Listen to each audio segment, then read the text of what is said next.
YCP party కోసం ప్రజల కోసం నీతి నిజాయితీగా పనిచేస్తానని మచిలీపట్నం పార్లమెంటు నియోజకవర్గం వైసీపీ అభ్యర్థి డాక్టర్ సింహాద్రి చంద్రశేఖరరావు అన్నారు. తనకు అవనిగడ్డ ఎంపీ సీటు ప్రకటించిన వైసీపీ అధినేత ముఖ్యమంత్రి వైఎస్ జగన్మోహన్ రెడ్డికి ధన్యవాదాలు తెలిపారు.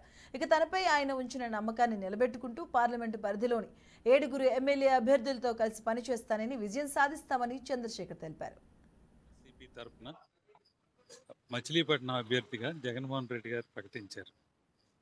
పార్టీ లో నేను మొన్ననే 2 వారాల కిందటనే పార్టీ ప్రకటించింది. ఈరోజు అఫీషియల్గా లిస్టు రావడంతో ఈరోజు మొదటిసారిగా ప్రకటన వచ్చింది. నా పేరు ప్రకటించినందుకు ఆయన నా మీద ఉంచిన నమ్మకానికి నేను ధన్యవాదాలు చెప్తున్నాను. మచిలీపట్నం అనేది పార్లమెంట్ నియోజకవర్గం. 7 నియోజకవర్గాలు ఉన్నాయి, ఎమ్మెల్యే నియోజకవర్గం. ఈ 7 ఎమ్మెల్యేలని కలిసి వాళ్ళతో పాటు పనిచేసి పార్టీ విజయానికి దోహదపడదామని అనుకుంటున్నాను. ఈ 7 నియోజకవర్గాల్లో ఉన్న అందరు ఎమ్మెల్యే అభ్యర్థులతో నాకు సదవగాహన ఉంది. వీళ్ళతో పాటు కలిసి పనిచేసి పార్టీని ముందుకు తీసుకెళ్దామని ఆశయంతో